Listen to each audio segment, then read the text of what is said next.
고린도전서 9장 1절로 14절의 말씀을 가지고 권리조차 내려놓는 이유라는 제목으로 하나님의 말씀을 나누겠습니다.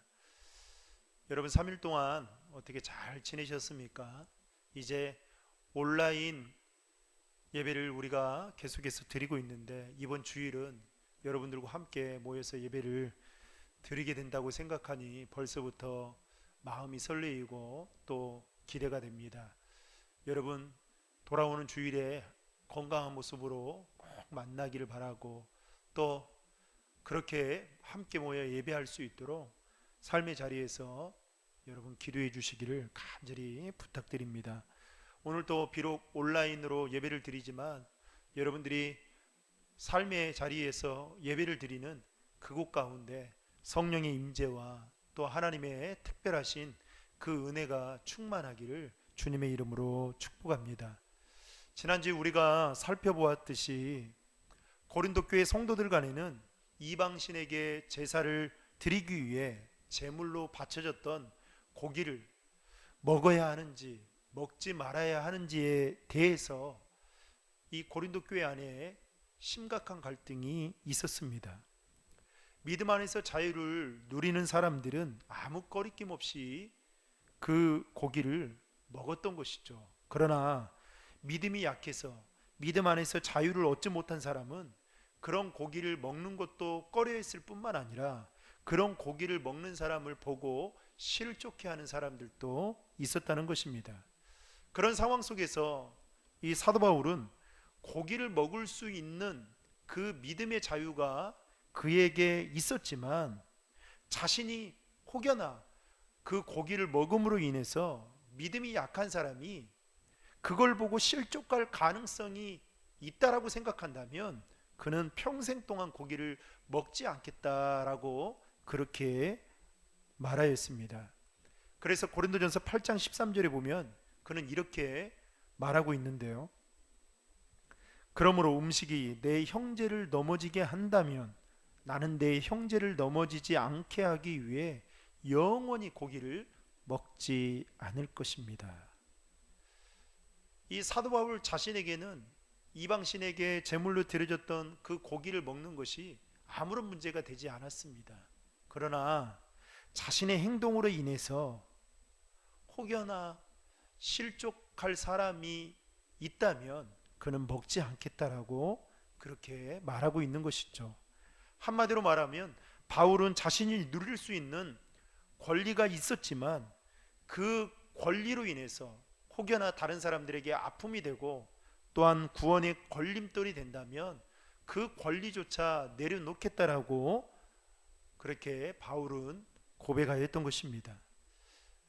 사도행전 고린도전서 8장의 말씀에 이어서 오늘 9장의 말씀 역시도 같은 맥락의 말씀이라 볼 수 있는데요.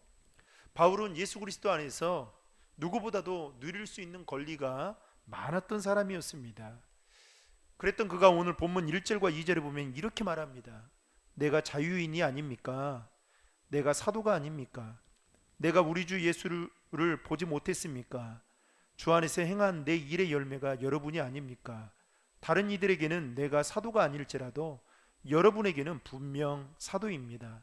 여러분은 주 안에서 내 사도직을 보증하는 표기 때문입니다.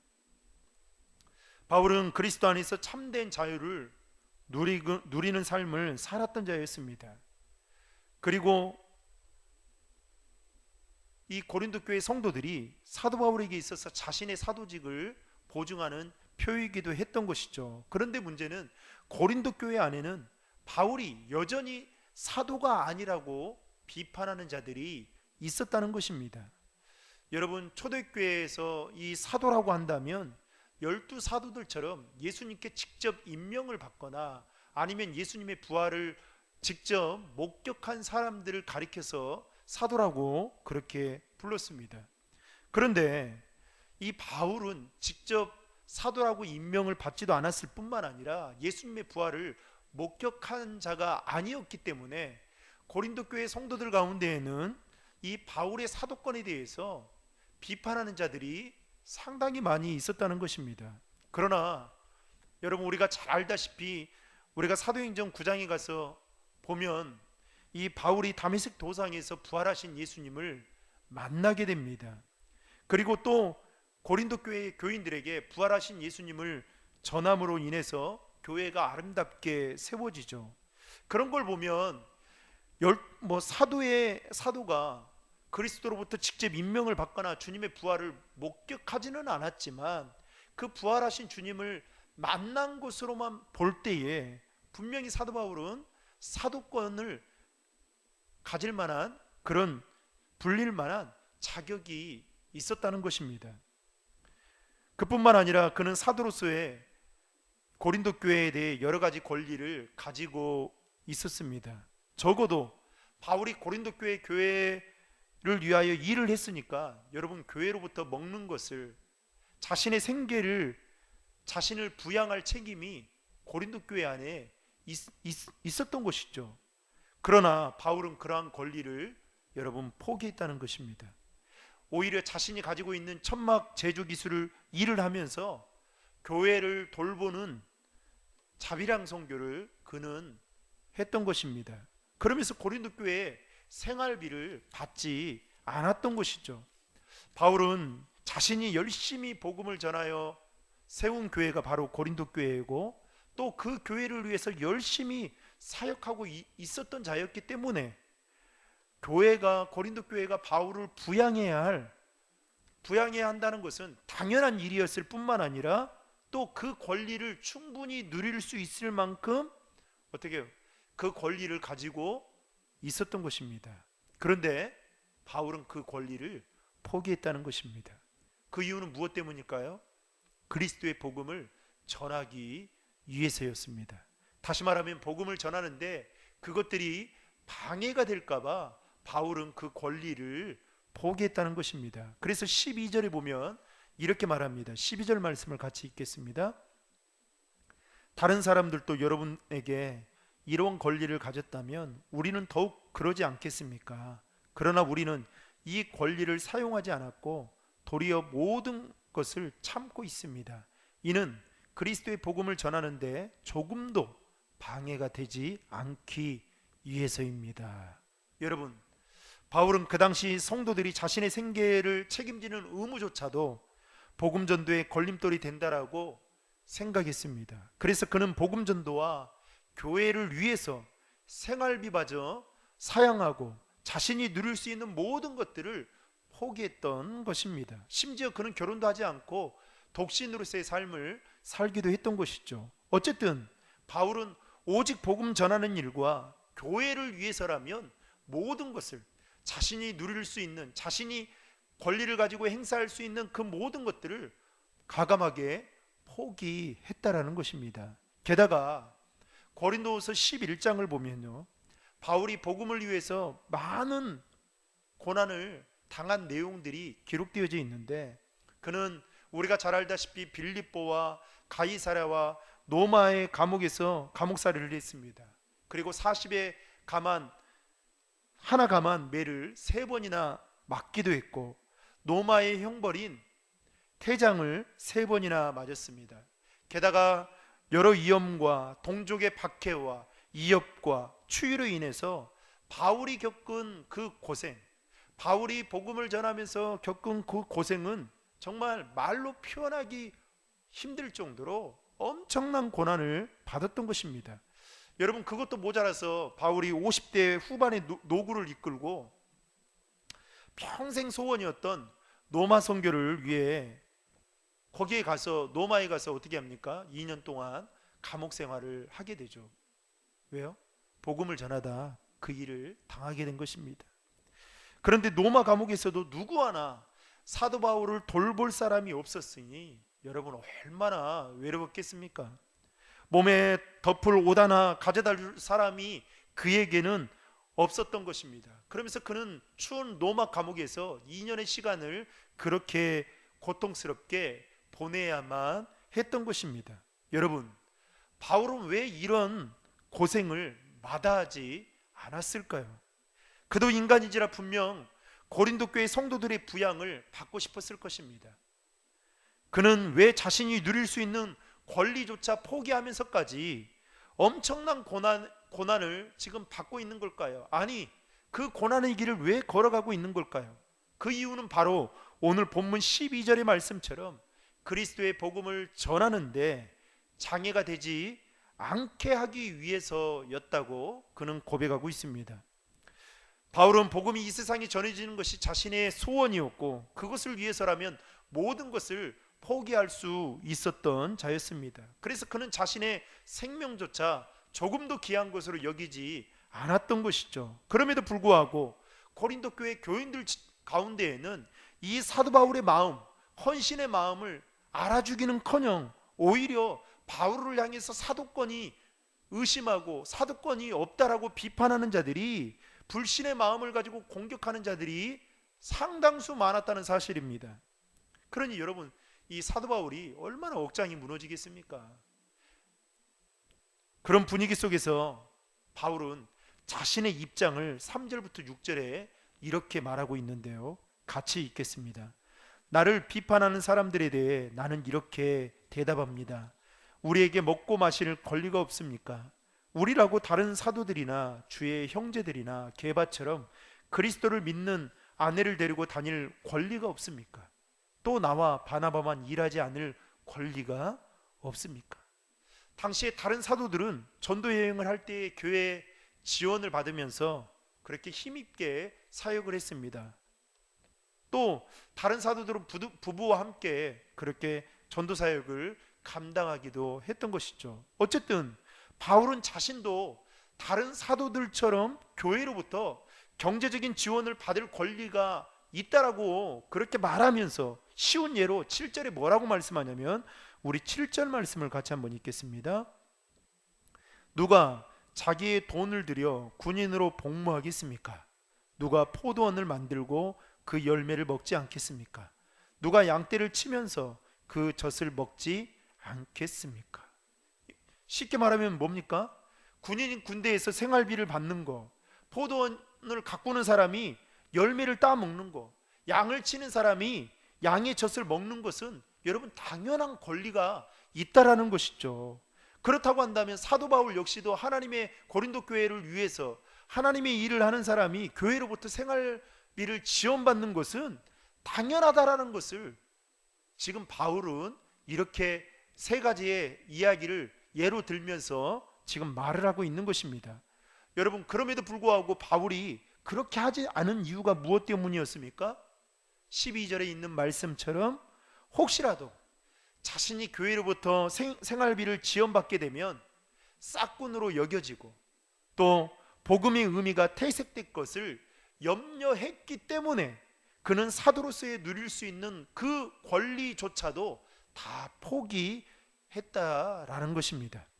결코 바울은 자신을 생색내기 위해서가 아니라 복음 사역이 헛되지 않기 위해서 자신의 권리조차 가감하게 내려놓았다는 것입니다.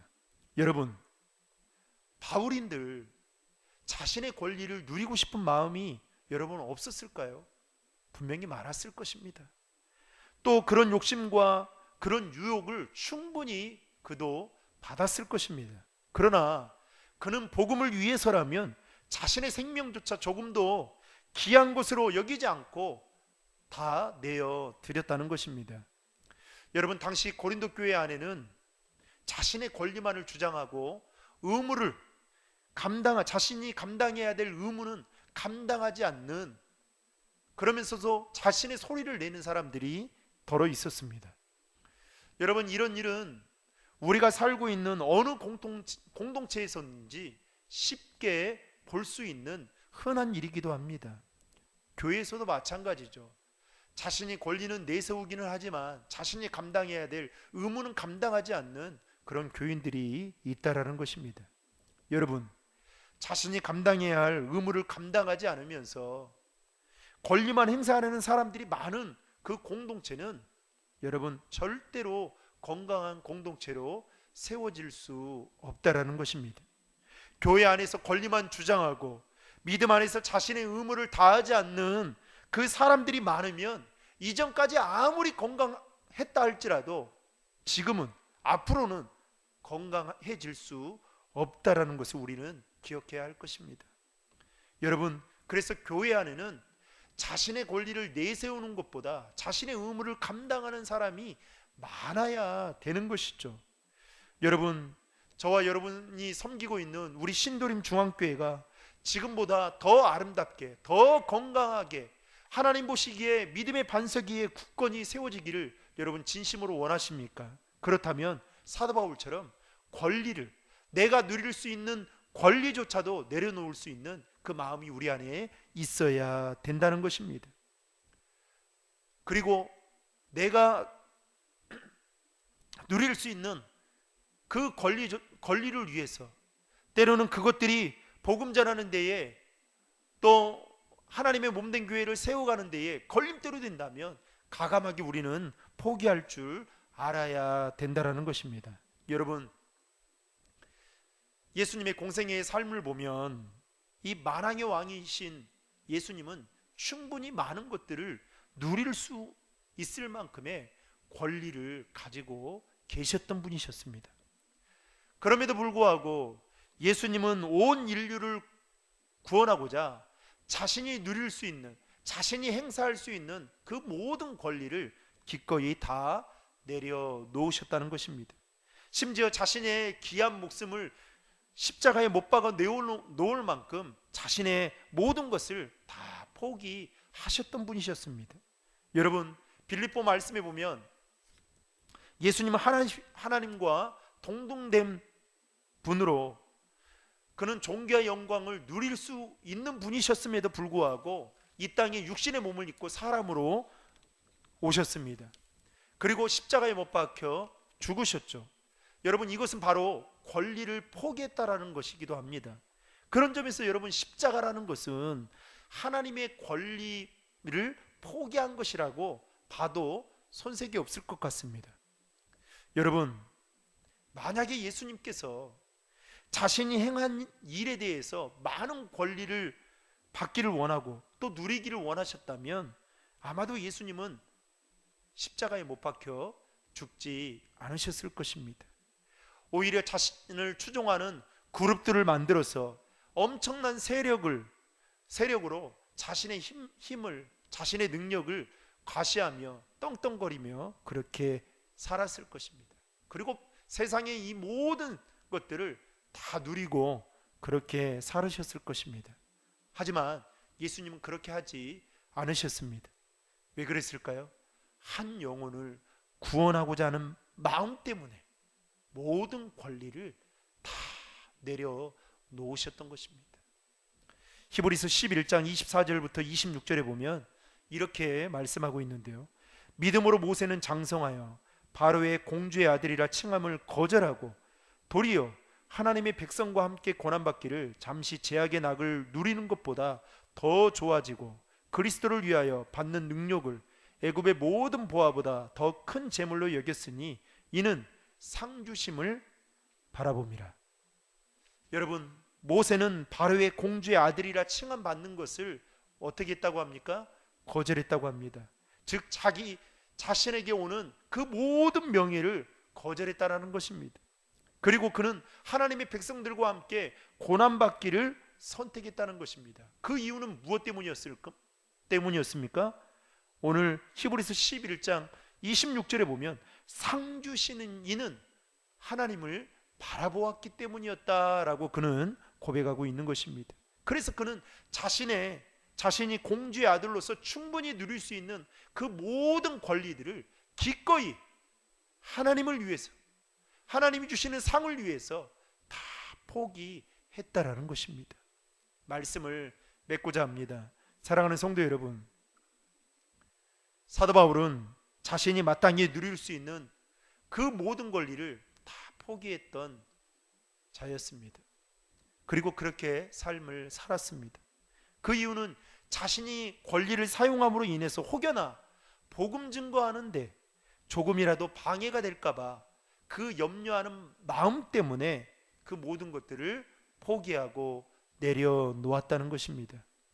그리고 그는 자신의 권리는 포기했지만 자신이 감당해야 될 그 의무는 충성스럽게 감당했던 자였습니다. 사랑하는 성도 여러분, 믿음의 사람은 자신의 권리를 누리기보다는 자신의 의무를 먼저 행하는 자임을 기억하시고 오늘 또 그 믿음으로 살아가는, 그리고 저와 여러분들이 섬기고 있는 우리 신도림 중앙교회를 그렇게 세워갈 수 있는 우리 사랑하는 모든 성도들이 다 될 수 있기를 주님의 이름으로 축복합니다. 기도하시겠습니다. 하나님 아버지, 사도 바울이 행한 업적을 볼 때에 그는 충분히 많은 사람들로부터 칭송을 받고 존경을 받고 그리고 많은 권리들을 누리며 살아갈 수 있는 자격이 되는 사람인데도 불구하고 혹여나 그가 한 행위로 인해서 그리스도의 복음이 증거되는 데에 걸림돌이 될까봐 그 모든 권리를 포기했던 것처럼 사도 바울이 품었던 마음이 우리에게도 있게 하여 주시고 그 마음으로 하나님을 섬기고 교회를 세워갈 수 있는 저희들 모두가 될 수 있도록 인도해 주시옵소서. 바라옵기는 권리만 행사하고 자신이 감당해야 될 의무는 행치 아니하는 어리석은 자가 되지 않게 도와주시고, 하나님, 우리 신도림 중앙교회 안에는 자신의 권리를 행사하기보다는 자신의 의무를 충성스럽게 감당하는 그런 믿음의 사람들이 많아질 수 있도록 인도해 주시옵소서. 하나님, 이번 주부터 이제 온 성도들이 함께 모여 주일에 예배를 드리려고 합니다. 하나님, 예배를 드리는데 걸림돌이 되지 않게 도와주시고 성도들 함께 기쁨의 자리에 모여서 예배할 때에 그동안 나누지 못했던 그 주님의 사랑을 예배를 통해서 함께 나누는 그 은혜가 있도록 도와주시고, 만나는 그날까지 우리 성도들의 삶의 자리에서 하나님 불꽃 같은 눈동자로 지켜주시고 인도하여 주시옵소서. 감사드리며 예수님의 이름으로 기도하옵나이다. 아멘.